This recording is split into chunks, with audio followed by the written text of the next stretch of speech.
Morning வந்து Sandra Parvati பேசிகிட்டு இருக்கும்போது கமருதீன் பற்றி ஒரு விஷயம் சொல்லியிருப்பாங்க. அதில் லைட்டாக அமித் பற்றியும் சொல்லியிருப்பாங்க. நேற்று வந்து நான் சொல்லிட்டு இருந்தேன், என் மனசில் எந்த ஃபில்டரும் இல்லாமல் நான் பேசுவேன். அப்போ நான் கிளியராக சொல்லியிருந்தேன், இந்த மாதிரி ஒன்றும் இல்லைடா, நீங்கள் என்ன லவ் வலையில் விழ வச்சிட்டீங்க அப்படிங்கிற மாதிரி நான் சொன்ன உடனே அமித் வந்துட்டு, இல்லை நீ அக்கௌண்டபிலிட்டி எடுத்துக்கோ பாரு அப்படின்னு சொல்லிட்டாரு. அது நாங்கள் 2 பேரும் பேசிகிட்டு இருந்த வரைக்கும் எல்லாம் ஒழுங்காக தான் இருந்துச்சு. அமித் இப்படி சொன்னதுக்கப்புறம் இவன் அதை பிடிச்சிட்டு ஏற ஆரம்பிச்சிட்டான்.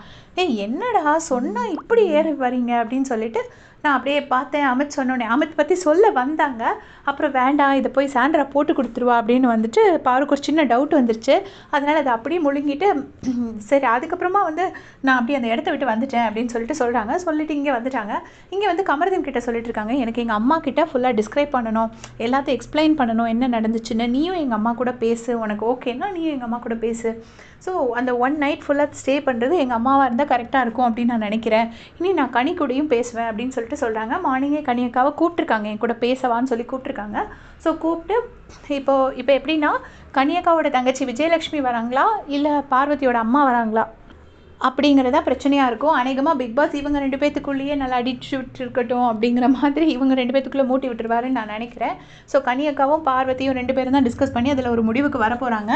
அதில் யார் வந்து தங்க போகிறாங்கங்கிறது தான் இங்கே பிரச்சனையாக இருக்கும். ஸோ பார்வதி என்ன சொல்கிறாங்கன்னா, எங்கள் அம்மா வந்தாங்கன்னா எனக்கு 1 ஃபுல் நைட் இருந்து நான் கிளியராக எக்ஸ்பிளைன் பண்ணிடுவேன் எங்கள் அம்மா கிட்ட எதனால் இதெல்லாம் நடந்துச்சு இந்த வீட்டில் அப்படிங்கிறத நான் கிளியராக எக்ஸ்பிளைன் பண்ணிடுவேன் அப்படின்னு சொல்லி பாரு சொல்கிறாங்க. உடனே கமருதனும் ஓகே எனக்கும் அது ஓகே தான் அப்படின்னு சொல்லிட்டாரு. அவருக்கு எந்த பிரச்சனையும் இல்லை, அதனால் அவர் ஓகேன்னு சொல்லிட்டாரு. பட் கனியக்கா ஓகே சொல்லுவாங்களாங்கிறது கொஞ்சம் சந்தேகம் தான், அதை நம்ம பொறுத்திருந்தால் பார்க்கணும். அண்ட் அந்த மைக் பனிஷ்மெண்ட்டில் கமருதன் கிட்ட சொல்லும்போது, நீ உன்னோட இதுக்கு வந்து அக்கௌண்டபிலிட்டி எடுத்துக்கிட்டேலடா, அது எனக்கு ரொம்ப பிடிச்சிருந்தது அப்படின்னு சொல்லிட்டு பாரு சொல்கிறாங்க. ஸோ இது எல்லாமே ஒரு வழியில் பார்த்தா எல்லாத்தையுமே கமருதன் மேலே அந்த ப்ளேமை ஃபுல்லாக ஷிஃப்ட் பண்ண ட்ரை பண்ணுற மாதிரி தான் எனக்கு தோணுது. பற்றி உங்களுடைய கமெண்ட் சொல்லுங்கள். தேங்க்ஸ் ஃபார் வாட்சிங்.